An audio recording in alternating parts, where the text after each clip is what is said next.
Part 3 and final of session 84. Let's finish this conversation on sexual energy transfer. Let's begin.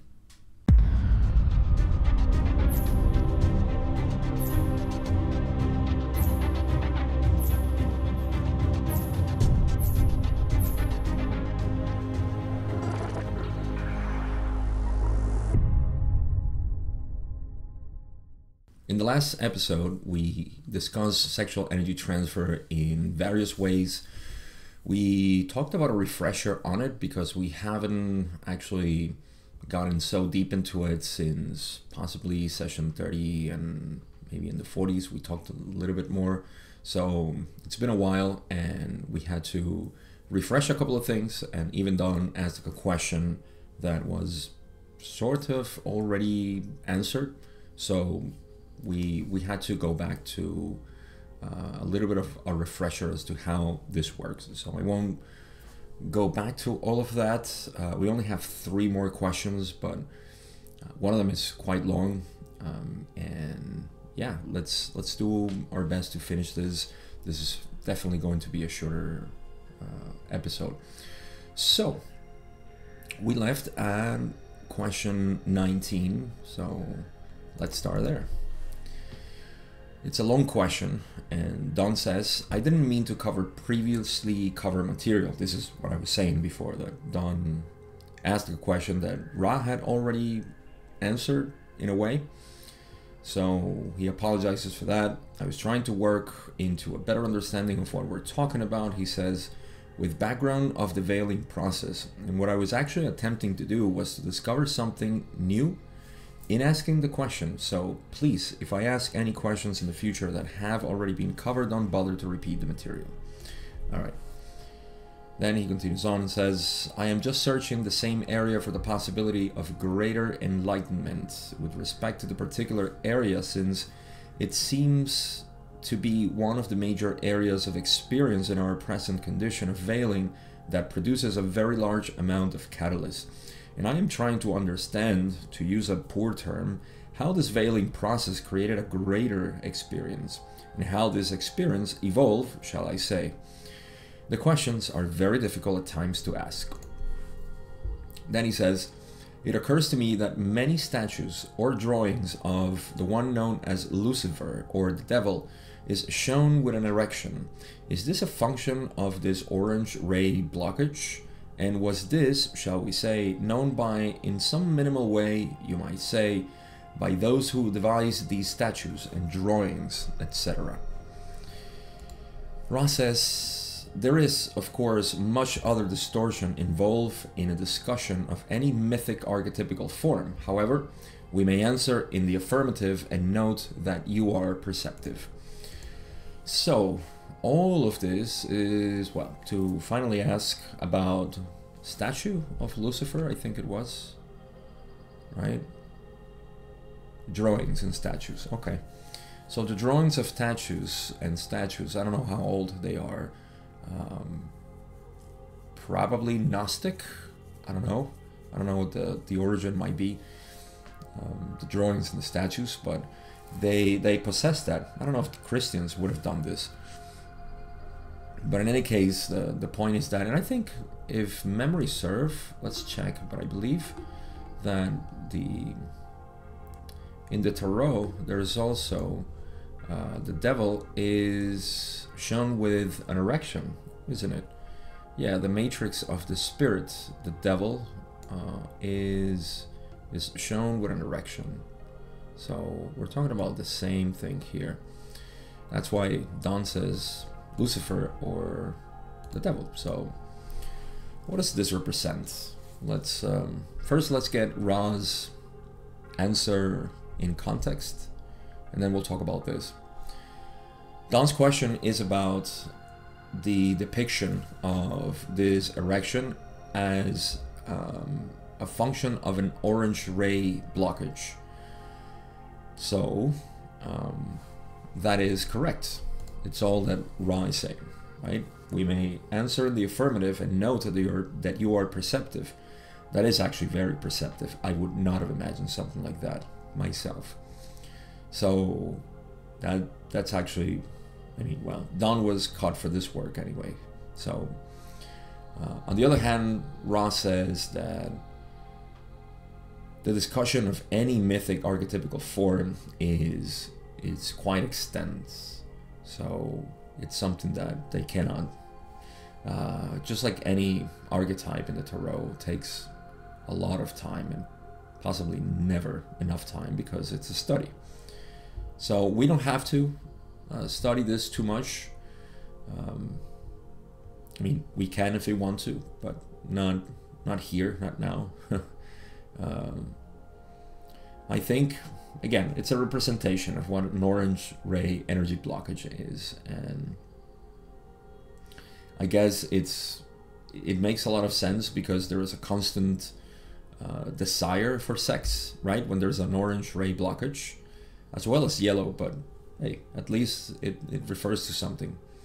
So those two, they're represented like that. Now, I do want to give a little bit of my own experience and my own musings. I was actually discussing this with Julie yesterday because I have actually experienced something similar of the archetypical nature of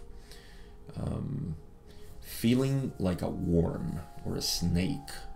And it's quite interesting because I'm going to share Julie's experience first and then mine, because mine is a little bit more associated with this. But just to get more context, I believe that we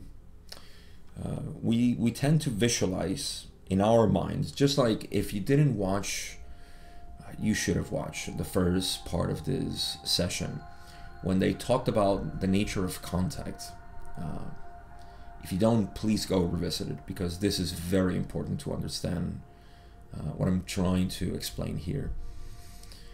The nature of contact is a whole mechanism for a message of the deeper self to surface out symbolically as some sort of form that the entity can make sense of, and like Ross said, not lose its mind or go crazy.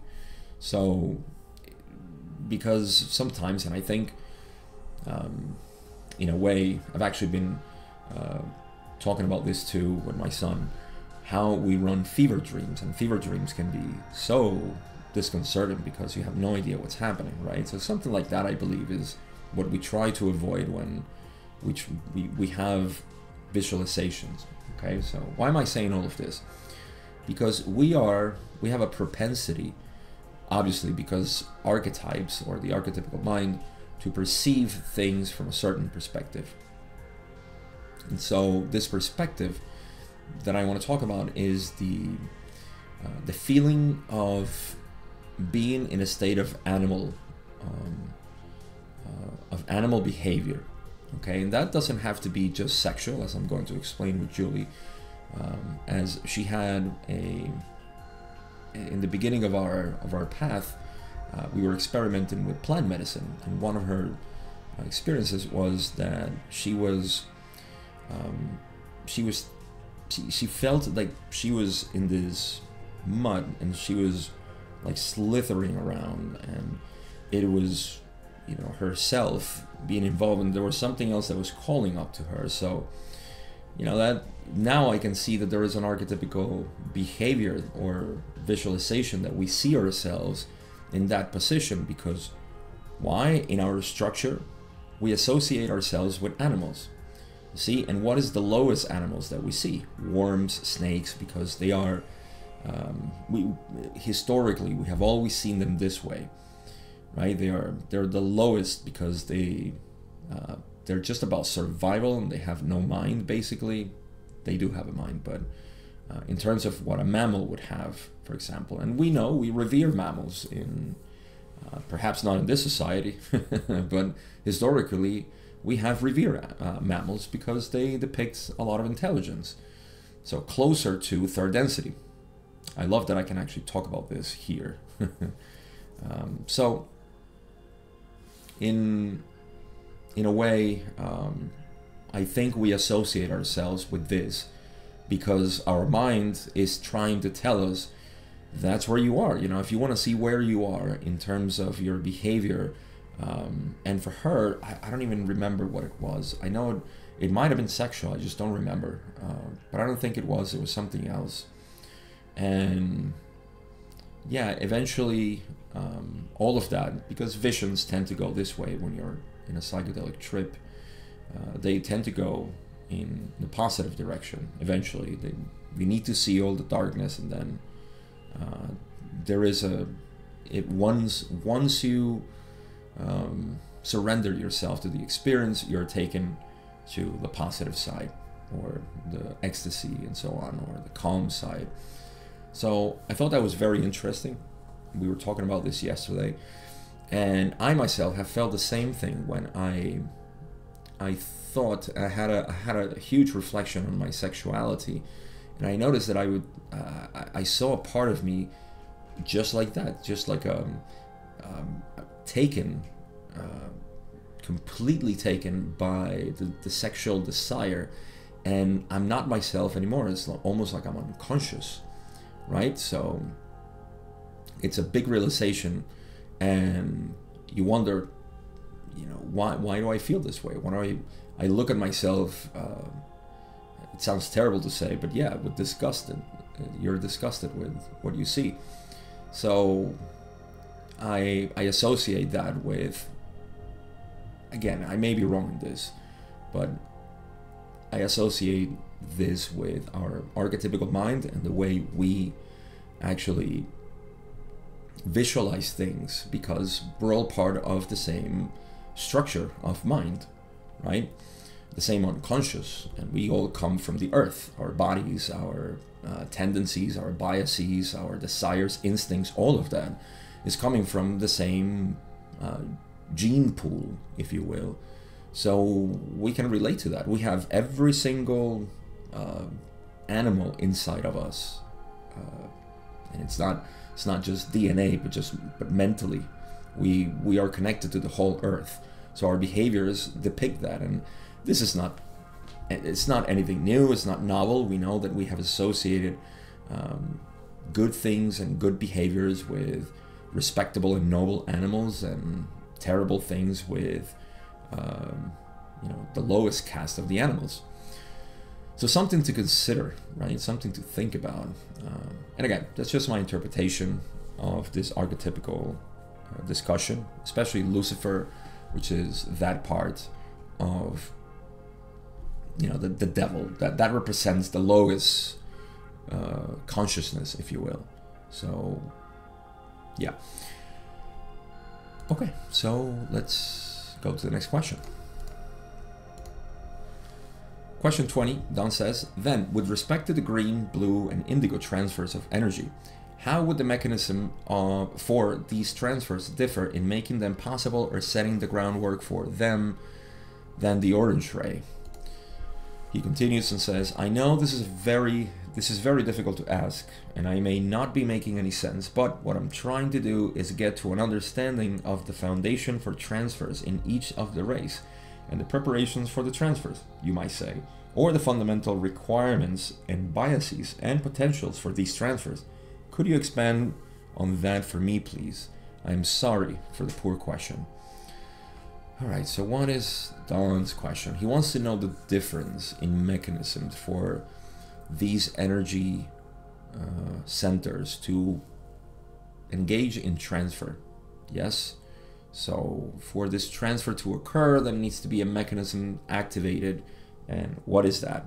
Of course, we're talking about higher energy centers at this point, because we already know how it happens on green ray, right?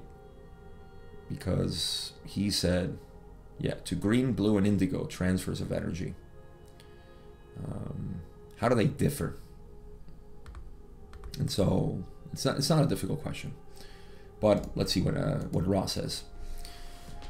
They say, we would take a moment to state in reply to a previous comment that we shall answer each query whether or not it has been previously covered. For not to do so would be to baffle the flow of quite another transfer of energy. And that is due to Don saying, I'm sorry, I didn't mean to the question that we opened this episode with. Sorry to go back to, I didn't mean to cover previous material and so on. So Ra is basically saying, relax, it's okay. You can ask any questions and we will answer. If we don't do so, then actually we'll be baffling another transfer of energy. I like that they were very, I don't know what the word would be, but they use the topic that they are talking about to refer to an answer. So I kind of like that. Skillful, they're skillful. All right, so what do they say about this question?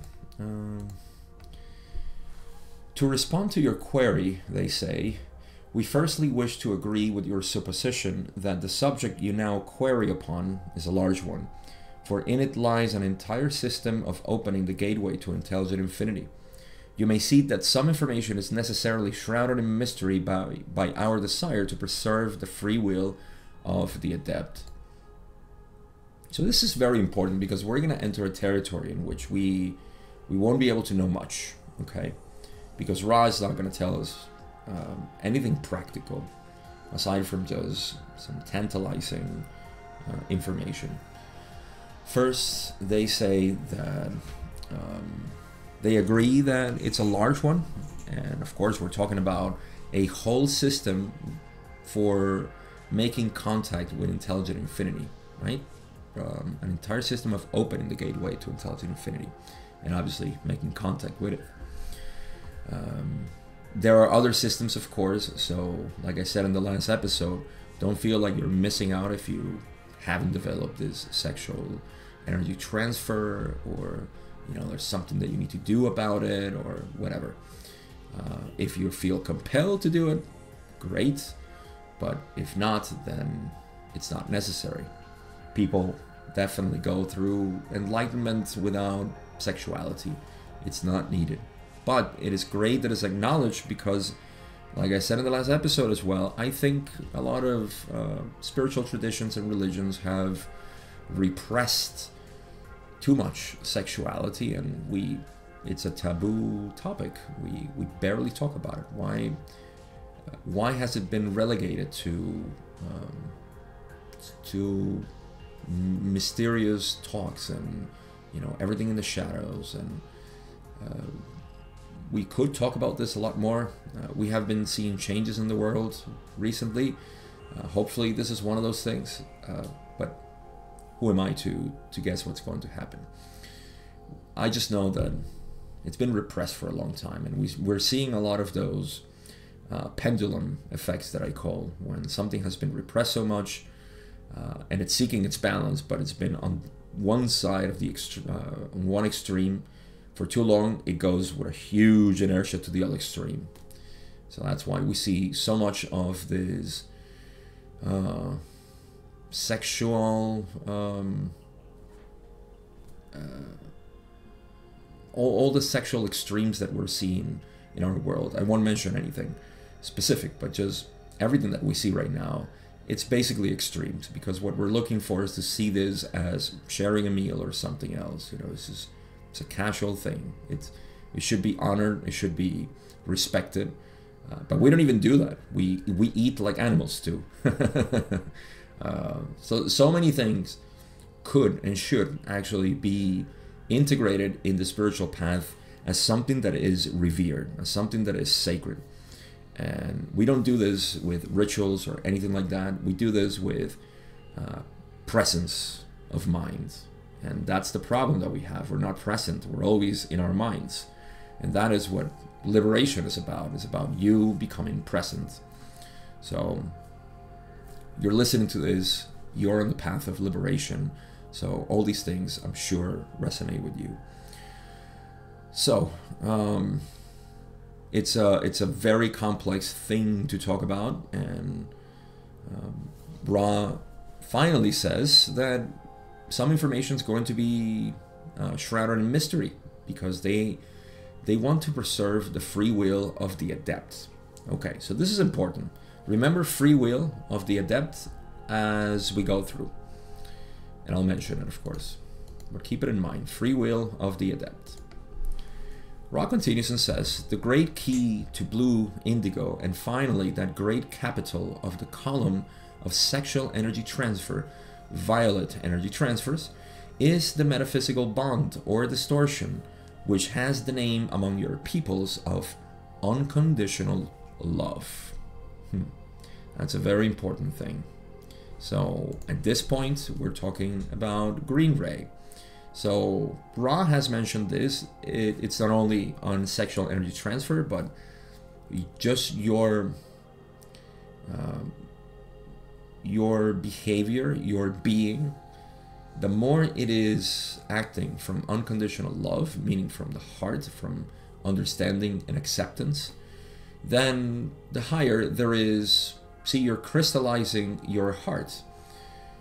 This is a whole conversation, right? How to crystallize the heart energy center, which is, again, in the direct path. I summarize all of this as becoming aware of who you are and constantly going back to yourself. That is, if anything, it takes care of everything.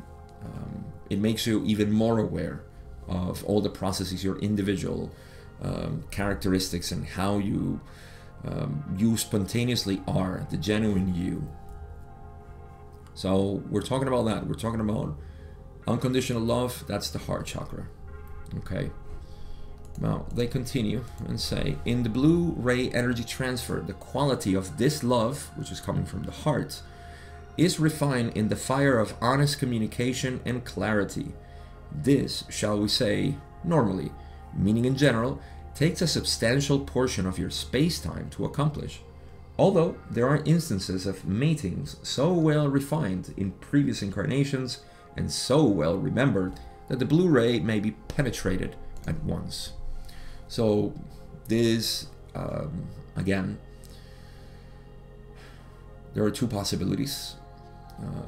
This is something that needs to be worked on over time with your partner, right? That's what they're saying. The blue energy transfer, it's refined in the fire of honesty, or honest communication and clarity. So yeah, how honest are you with your partner, and how much do you practice this openness of being who you are and sharing everything together? So that is something to consider, everybody, including me. I consider this a lot because it's a great step, to go from unconditional love. It's quite difficult. I must admit that it's quite difficult to dissolve your ego, especially with the person that you live, and then not only dissolve that ego, but be able to communicate this love, this acceptance, this all of this continuously to the other person, and to give without expectation of receiving anything. So again, this is all, I don't think this is this works both ways. I'm saying sexual and non-sexual. You can become like this with anybody who you have a relationship. It doesn't have to be sexual, but of course it depends on the other person how much they would want to reciprocate. So I believe it's more geared towards sexuality at this point, because it's supposed to be something that both of you agree with. So this may take a substantial portion of our life, in essence, but there are instances of couples that, because of previous incarnations, they match very well, and that Blu-ray may be penetrated at once. It's not going to happen right away, but it may be penetrated at once. I may be biased in my thoughts here, but I'm glad I have the relationship I have, because I've been able to explore all these things to a degree. I don't know to which intensity, but to a degree, and that gives me at least some insights into what this might be. So, what else did they say? They say, this energy transfer is of great benefit to the seeker in that all communication from this seeker is thereby refined, and the eyes of honesty and clarity look upon a new world. Such is the nature of blue-ray energy, and such is one mechanism of potentiating and crystallizing it. So, again, we see it's a great benefit to the seeker once. I mean, I'm thinking about the mechanism of the energy centers. Once we crystallize, yes, the more we crystallize these two energy centers, the blue, green and blue, then that is what's going to potentiate the indigo ray, because that is, like Ross says, you know, in the eyes of honesty and clarity, look upon a new world. Everything changes, right? Because you're no longer seeing things from the lower energy centers or the separate nature of reality, but from the inside out, from consciousness, from pure awareness. And such is the nature of blue-ray energy, and of course of the transfer, because that's what it's being transferred. And such is one mechanism of potentiating and crystallizing it. This would be sexual energy transfer. It's not the only one, like I said, but it is one. Okay. So, they say, as we approach indigo ray transfer, we find ourselves in Shadowland, where we cannot give you information straight out or plain, for this is seen by us to be an infringement. We cannot speak at all of violet ray transfer, as we do not, again, desire to break the law of confusion. They finally say, we may say that these jewels, though dearly bought, are beyond price for the seeker, and might suggest that just as each awareness is arrived at through a process of analysis, synthesis, and inspiration, so should the seeker approach its mate and evaluate each experience, seeking the jewel. Now, here's something to speculate, right? They didn't give us any information about indigo or violet ray because there is the possibility of infringement. So there's nothing there for us. And yet they say that these are jewels that are dearly bought. I mean, this is just, please take this with a huge grain of salt. I think it's dearly bought because at this point you are, there is no longer you. You see, there is the transcendent self is the one who is sharing energy.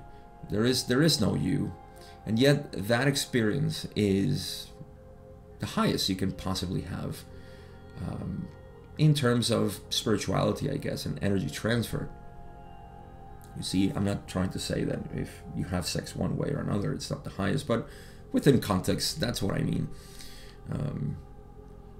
They say, we suggest that just as each awareness is arrived at through a process of analysis, synthesis, and inspiration, so each awareness of this energy that is available once we crystallize or activate and crystallize further these two energy centers, green and blue, in sexual energy transfer, then the seeker approach, so should the seeker, so in the same way as we synthesize all of this individually, so in that way should we approach our mate and evaluate each experience, seeking the jewel.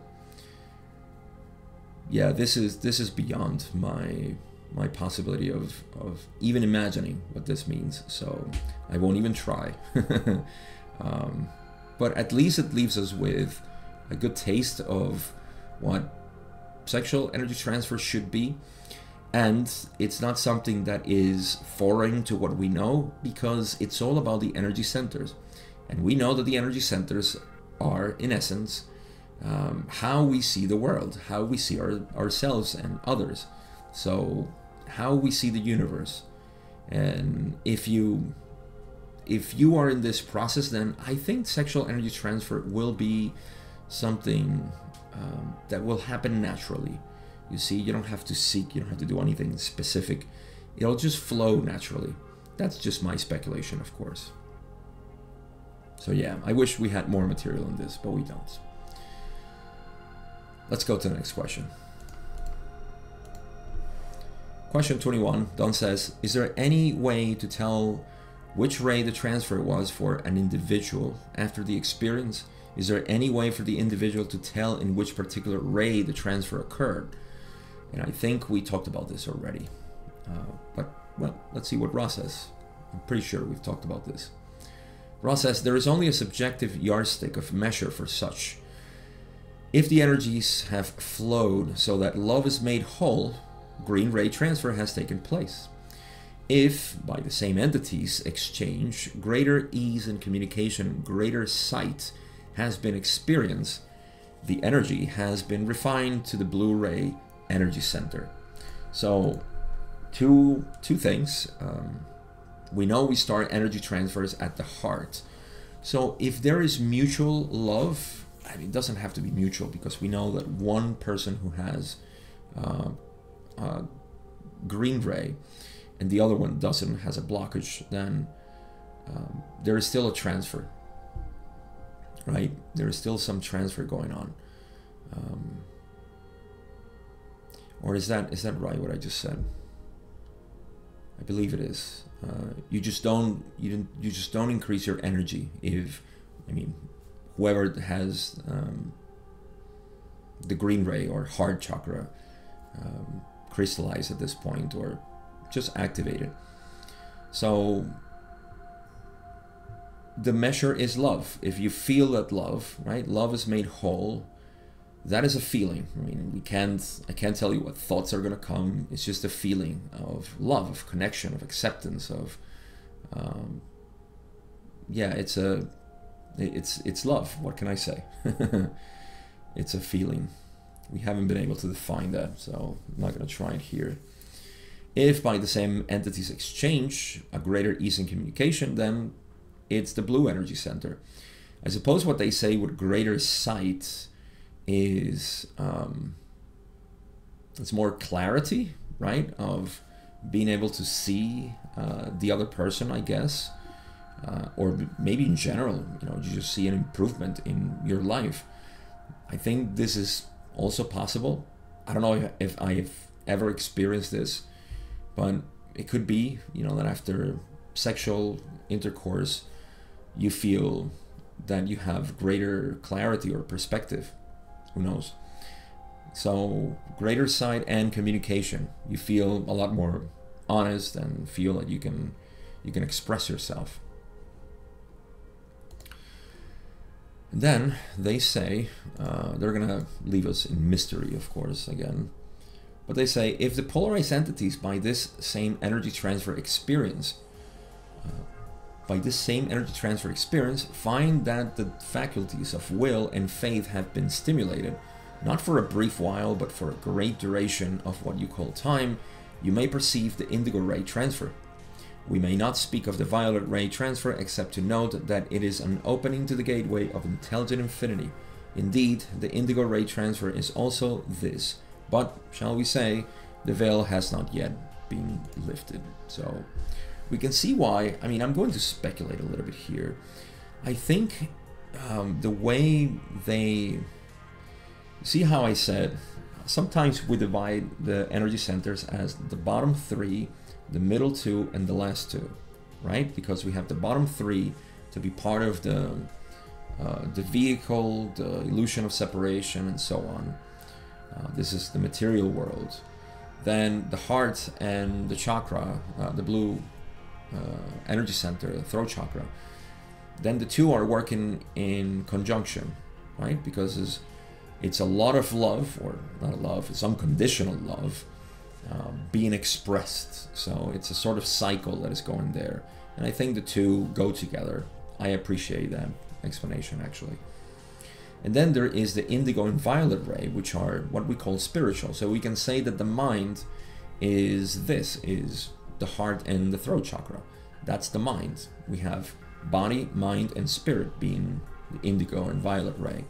So I think that's why Ra doesn't want to infringe, and that's why I mentioned before to keep in mind when they say free will, to not infringe the free will of the adept. Why? Because the adept is supposed to find out for itself. Now, if they do give some sort of suggestion as to what indigo or violet ray experiences are, then the adept will be expecting that. That is an infringement on free will, because you need to explore, you need to find out. It's like, listen, the adventure is yours. Go find out. It's not something for us to talk about because it is so beyond words and so beyond experience that, yeah, there is, or it's not beyond experience. It's beyond something that can be described. So anything that can be described is almost like saying define God. Whatever you do, it's just not gonna cut it. So yeah, I think that's at least a portion of why they say all of this. However, they do say that indigo ray, you may know because there is the faculty of will and faith. Now, these two things are, of course, part of the adept's path. So I wonder if negative beings can also engage in this with sexual energy transfer for themselves. I won't even try, but it occurred to me that negative entities could use the indigo ray transfer. But in any case, they say that, of course, the violet ray they won't talk about because it's an opening to the gateway to intelligent infinity. And although the indigo transfer, that's why I pair indigo and violet as experiences of consciousness that are spiritual, that are beyond the mind and the body. It's just pure, it's a pure experience, or it's what's beyond the mind, let's put it that way. So, or feeds the mind, we may say, right? Because that's how it comes down. It comes down from the violet ray. So that's the opening to intelligent infinity. Okay, so sorry that I don't have much here. This is all, well, I mean, Ra left us like this, and I personally don't have much here. So this is the best I can do. All right, let's finish this session with the last question we have. Question 22, Don says, before the veil, were there, he pauses and says, let me put it this way. Did the Logos, or did most Logoi, plan before the veil to create a system of random sexual activity or specific pairing of entities for periods of time? Or did they have an objective in this respect? It's a pretty good question. Ross says, this shall be the last full query of this working. The harvest from the previous creation was that which included the male and female mind, body, spirit. It was the intention of the original Logoi that entities mate with another in any fashion which caused a greater polarization. So before finishing the last paragraph and getting deeper into all of this, because here we touch on territory that we can definitely talk about with more experience and more knowledge. So what do we have? We have a question about the desire to mate, right? But mate not just in the sexual act, but pairing of entities, right? To find a mate, somebody who is going to match you, right? Your other half, let's put it that way, right? So was that planned by the Logos? And other Logoi also planned this before the veil? I'm not sure if Ra answers if this was before the veil. Maybe they do. I have to reread it, right? Because Don is asking before the veil to create a system of random sexual activity or a specific pairing. So random, just go with everybody, or specific pairing, right? For periods of time. So what was the plan?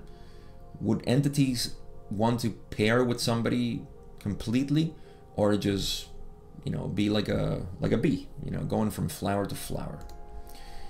Well, Ra says that first, the harvest from the previous creation, so we're talking about, yes, pre-veil, before the veil, included, that was part of the harvest. So we had male and female. This is something that I mentioned a while ago, and I wasn't sure where Ra talked about this, but yeah. So try to imagine a universe without male and female. It's kind of baffling to me, isn't it? So male and female existed in the last creation, right? In the last harvest.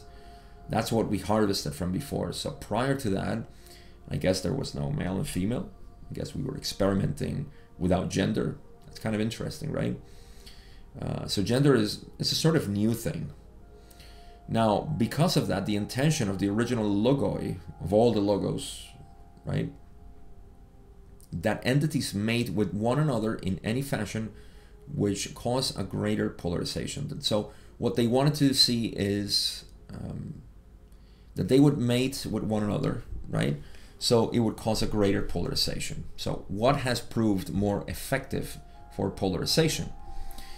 Well, here's what Ra finishes saying.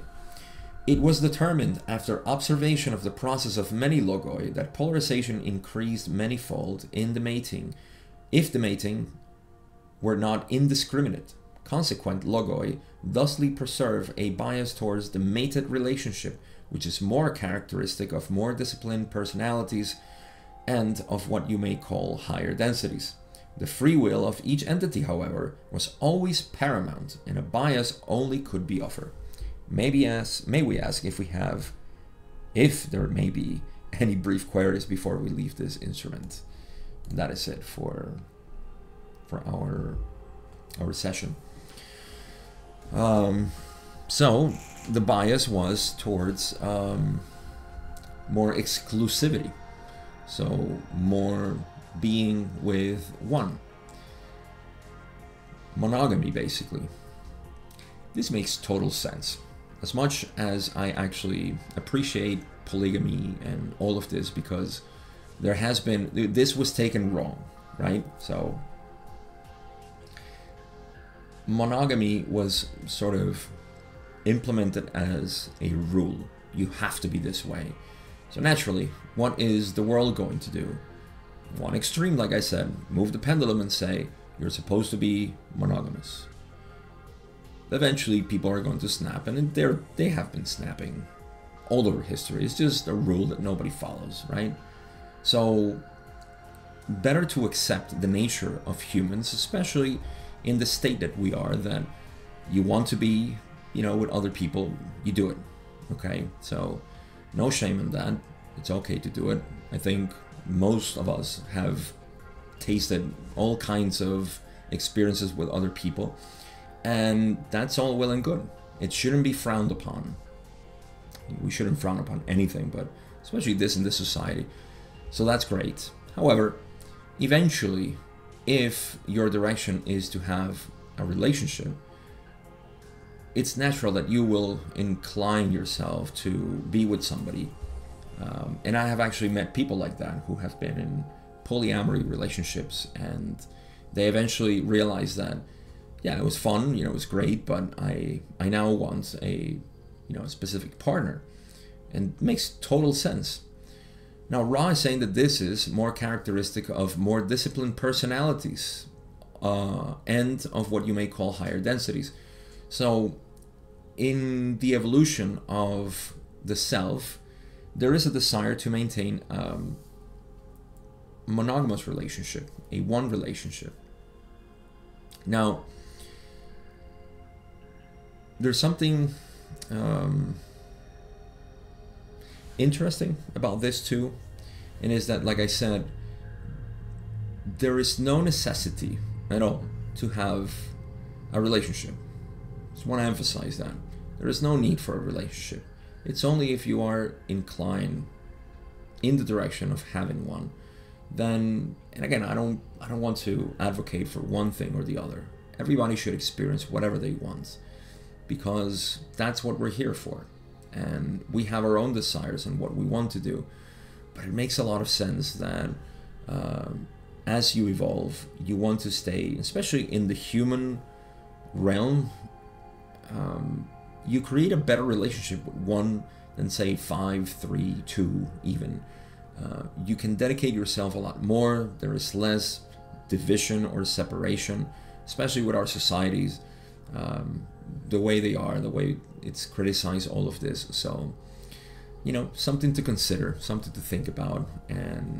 But again, like Ross said, the free will of each entity was always paramount, and a bias only could be offered. That means that the bias is there. Everybody has that bias. It doesn't matter who they are, no matter what kind of polygamous relationship they have. They all have that bias. They all want the one relationship.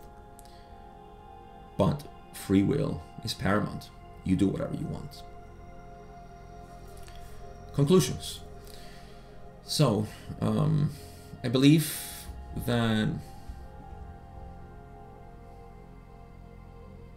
yeah, I'll just talk about sexual energy transfer as something that tied in with this last part. I don't think that you can just have, I think it definitely requires it's difficult to say really, but you have to be very conscious and you have to be very honest with yourself to know where are you in your state of sexual blockages and so on. Please always keep in mind that this whole conversation is only a pathway to opening the gateway to intelligent infinity. It's not the only one, but it is a pathway. So it's not necessary, you don't have to, but if you are a sexually active person, then consider this. Consider this as a measure for your activities. Consider this as, where am I? You know, in my energy centers, how do I desire the other person? What do I want to do? What do I want to give? What do I want to improve? What do I want to experience with them? Is it something just physical? Is it more of a intimate relationship, or is it beyond that? You know, the total acceptance and so on. And I think everybody has their own way to measuring how they feel in this and who they feel they are in this type of activity. So I don't think I can offer much practical advice here because I have my own relationship, and I'm grateful that for close to 20 years we have been together, and I can only see a couple of things, but I won't presume to say anything about my relationship because I simply don't know. And one thing I can say for sure is that I have experienced the transfer of love, because at least I can see, I can feel, and some blue ray energy transfer, but again, nothing practical, nothing I can say this is something that you could do. Do it yourself. So this is a very truncated conclusion, but that's all I have to offer. We finish session 84. Session 85, I've had no idea what it's going to be about, but let it be a surprise. Just like Ra left us in mystery, I am in mystery of session 85. So as always, please check the descriptions if you want to support my work. You can go to Patreon. You can check out my Direct Path course, or if you want to work with me, go to Instagram. You can text me there. You can send me a DM, and let's talk about where are you at in your process, and let's see if we're a fit to my mentoring, which I've been doing, and it's been a great experience. People have been finding what they were looking for. So if you want to know more, I won't give you more details here. Go check out Instagram and let me know. Take care of yourself, and I'll see you in the first part of session 85.